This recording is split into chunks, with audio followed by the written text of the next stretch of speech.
Se você vê a solução fora do próprio coração, não se engane por mais tempo. Se não aceita o que é seu, quer muito mais do que não tem.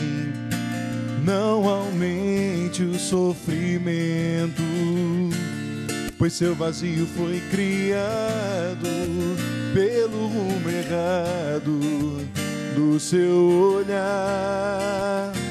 Peça a Ele o que desejar.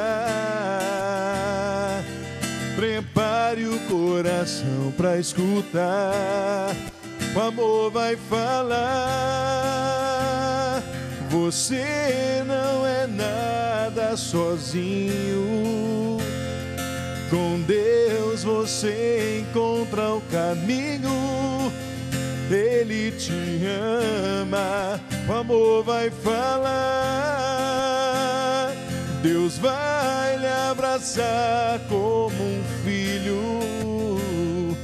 É só voltar o olhar para Ele, Ele te ama, sempre te amará.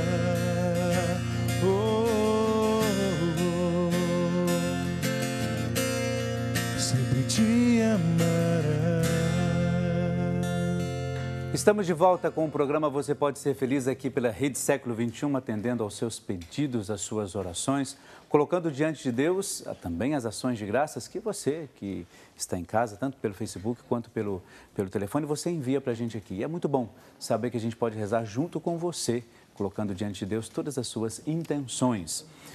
Assim como fez o nosso irmão Cícero Edson da Silva. Ele é de Juazeiro do Norte, lá no Ceará. Ele pede oração por ele mesmo, ele vai coordenar um grupo de casais. Olha que bom isso, né? Parabéns, viu, Cícero? E ele pede a Deus sabedoria e discernimento. E também pede pela sua saúde, pede pela situação financeira, por todos os seus familiares. A Cecília Seller Fumagalli, ela é de São João Batista, lá em Santa Catarina, pede oração por ela mesma e por toda a sua família. Eva Teixeira Silva, de Diadema, no interior de São Paulo, ela pede oração por ela mesma, por sua saúde, paz, pede também por Nelson Antônio da Silva, por Almerinda Teixeira da Silva e coloca vários outros nomes aqui, claro, todos eles, né? Todos eles estarão aqui na nossa oração no final do nosso programa. E ela pede também por todos os seus familiares. Santina Caruso Fernandes, de Nova Odessa, no interior de São Paulo, pede oração por saúde e recuperação de uma cirurgia. Pede também pelos seus filhos Luiz Antônio, pela sua nora Marley, neta Débora, Celira, que também passou por uma cirurgia, pede também pelo seu esposo Geraldo. A Terezinha Alves da Silva, de Caçador, em Santa Catarina, pede por ela mesma, por sua saúde e por toda a sua família. O Carlos Eduardo Sobieski, ele é de Vista Alegre do Prata, lá no Rio Grande do Sul. Pede oração por sua saúde, também por todas as suas necessidades e por toda a sua família. E por fim, o José Lopes de Medeiros, de Campinas, no interior de São Paulo, pede por cura e libertação, pede também pela conversão do seu filho, pede também por Sueli, por José e também pede pela sua aposentadoria. Que bom. Você também pode continuar mandando seus pedidos de oração, viu? 0 operadora 19 38719620. Pode mandar também pelo Facebook, facebook.com/Rede Século XXI. E, claro, a gente vai rezar e colocar todas as suas intenções aqui ao longo do nosso programa. Muito bem, eu vi você cantando, né? Quando você faz as composições, qual que é o primeiro pensamento que vem, assim? Porque às vezes a gente fica curioso em relação a isso. Tem alguma causa, alguma motivação, uma situação, uma pessoa? Às vezes tem, padre. Essa canção, por exemplo, O Amor Vai Falar, a letra é da Ana, da minha esposa. E nós compusemos juntos.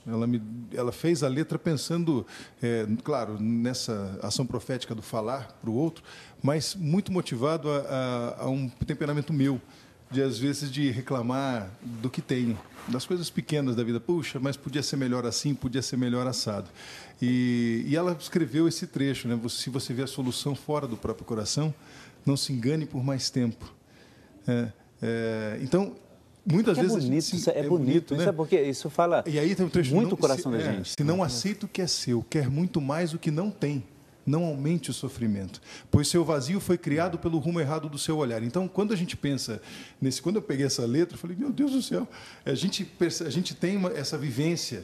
Então, as composições surgem assim, a partir de uma vivência, ou nossa, ou de alguém que a gente... Ou de uma inspiração também, pode acontecer uma inspiração. Ontem eu compus uma música nova, a partir da inspiração de uma palavra que eu li, né?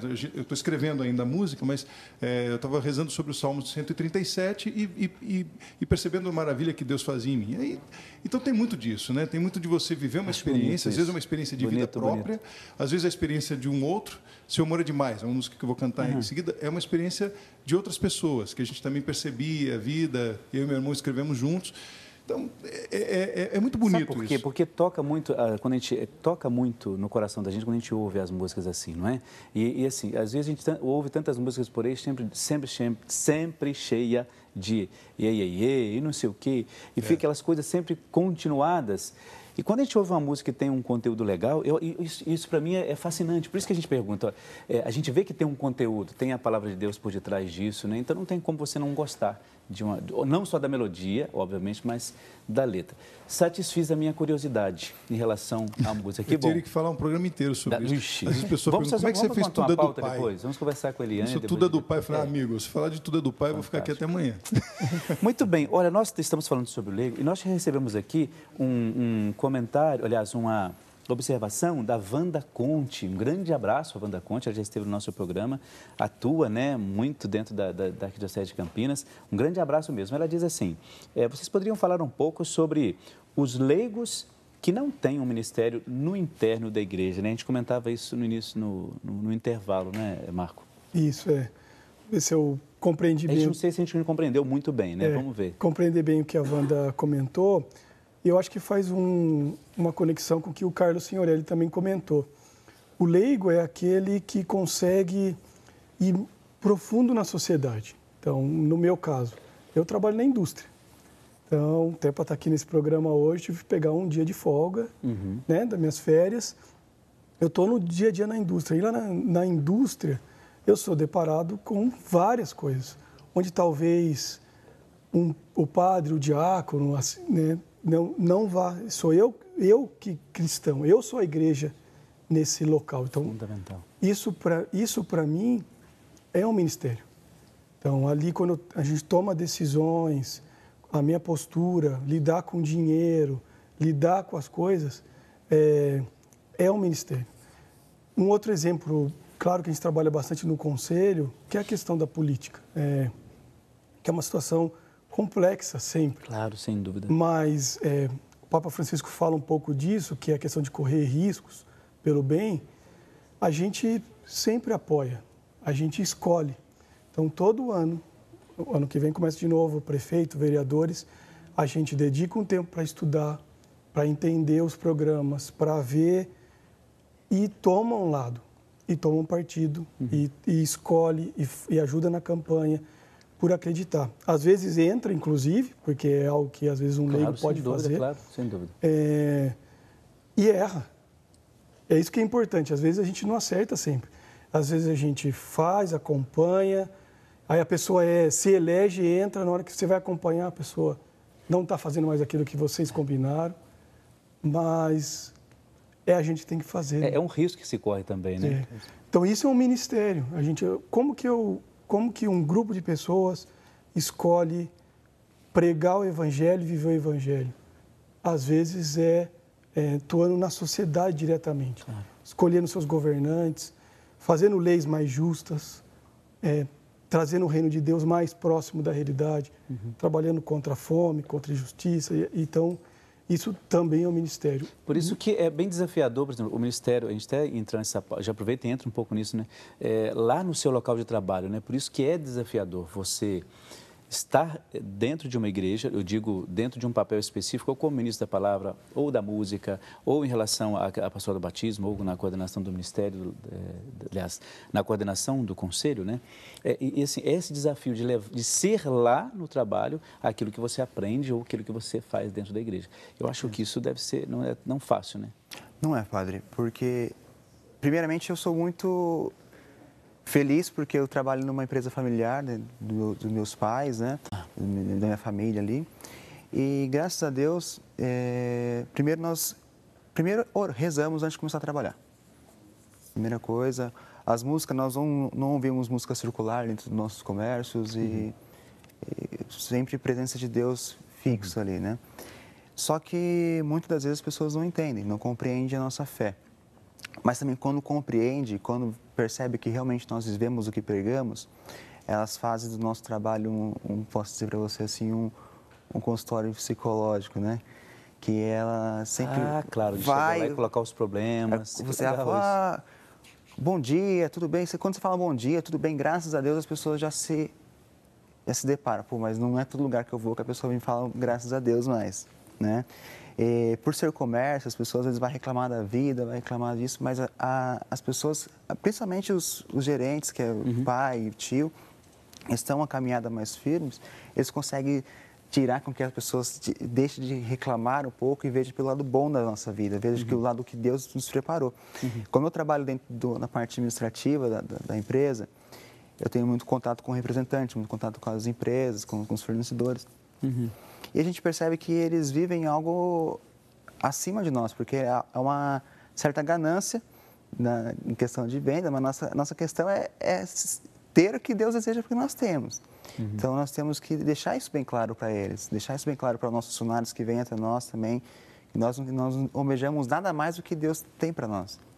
E muitas das vezes os representantes chegam com alguns problemas até mim, chegam com problemas até nós lá dentro, e a gente consegue parar, dar uma atenção, fazer a nossa parte cristã. Isso é um diferencial, né? Diferencial do seu trabalho, do seu papel, enquanto igreja também. Enquanto igreja. E eles falam, nossa, Ricardo, obrigado por 10 minutinhos que a gente consegue conversar ali antes de dar sequência do trabalho, a gente percebe que a gente fez algo a mais naquele dia, fez algo a mais pelaquela pessoa e como se diz assim, fez só que parte de cristão batizado. Claro, sem dúvida. Agora, por exemplo, em relação, Marco, qual é a maior dificuldade que você percebe? Por exemplo, eu sou um leigo atuante dentro da igreja, né? Participo dominicalmente das missas, ou alguns ao longo da semana. Qual a maior dificuldade lá no trabalho? Para falar da palavra de Deus? Falar que eu digo não publicamente, mas como é que funciona isso? Tem alguma dificuldade maior? Eu acho que é o dia a dia mesmo, assim. Porque eu dou um exemplo bem claro, assim, às vezes eu tenho que desligar um funcionário, né? Eu tenho que mandar alguém embora, demitir por causa da performance. Isso é complicado, hein? E você é um cristão e você entende que aquilo é o ganha-pão. A pessoa tem um salário e quando ela perder aquele salário, ela vai ter dificuldade de se alimentar, de pagar os colégio do filho, de viver, porque hoje na sociedade você precisa disso. Então, o cristão, ele tem que sentir esse peso. O que eu estou fazendo aqui é algo que vai causar isso.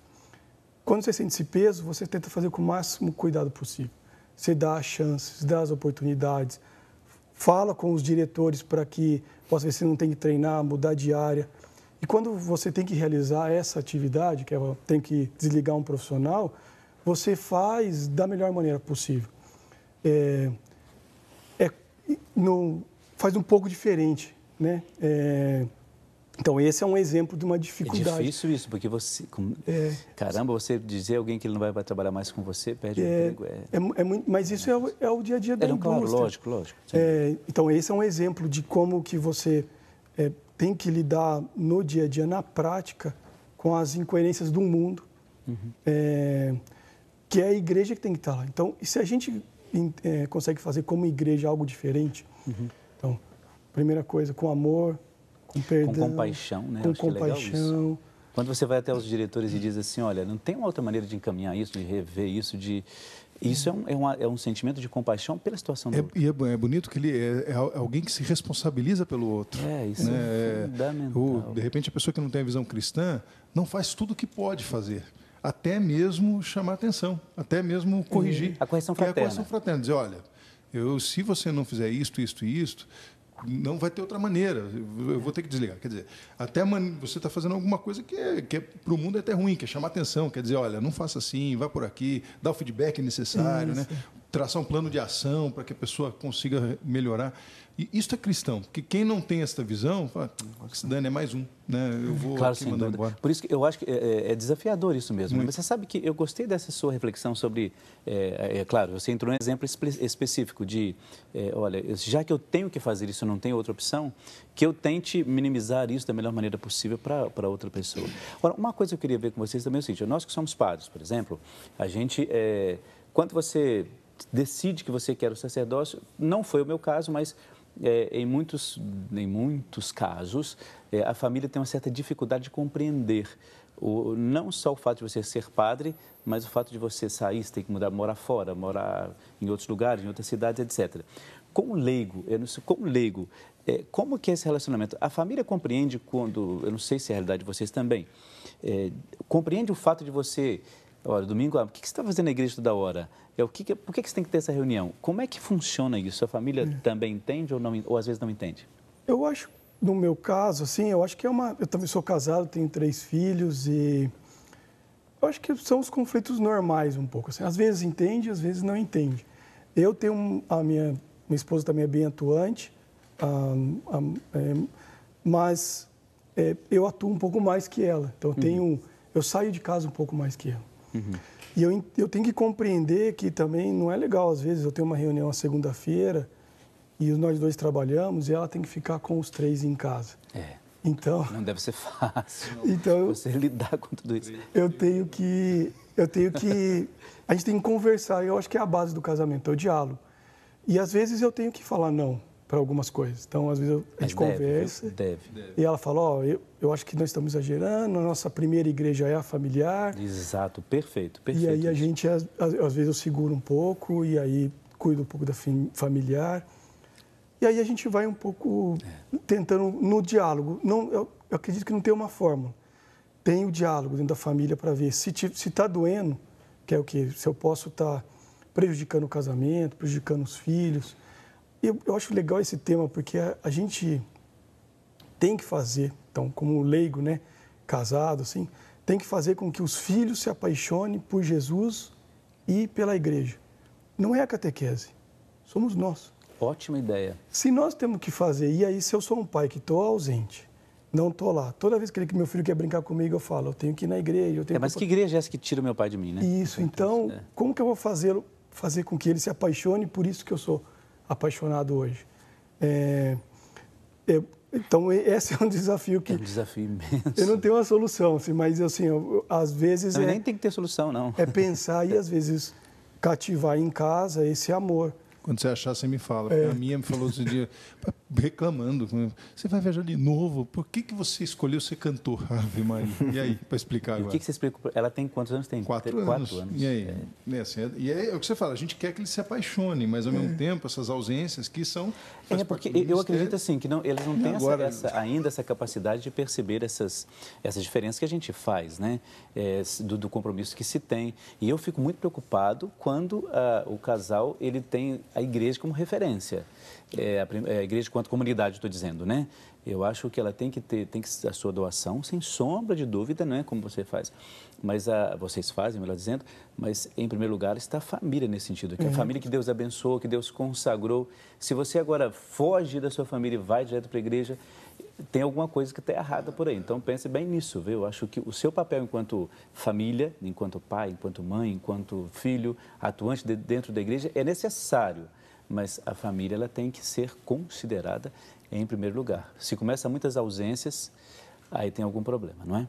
Olha, antes de a gente ir para o intervalo, nós temos, você sabe que nós vamos fazer esse ano, no dia 13 de setembro, o segundo encontro a gente fala assim, o segundo encontro das mãos ensanguentadas de Jesus, que são, sabe aquela devoção que todos vocês já conhecem, não é?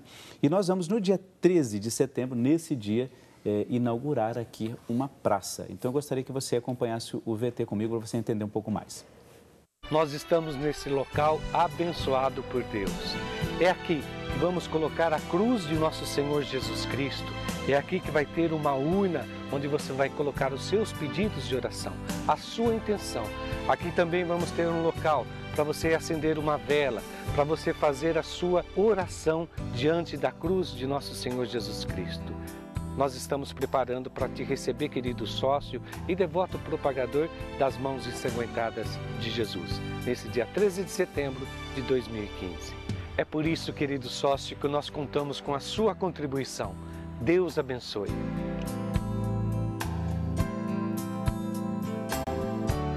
É isso aí, a gente vai para um brevíssimo intervalo, daqui a pouco a gente já volta, viu? Um instante só, até daqui a pouco.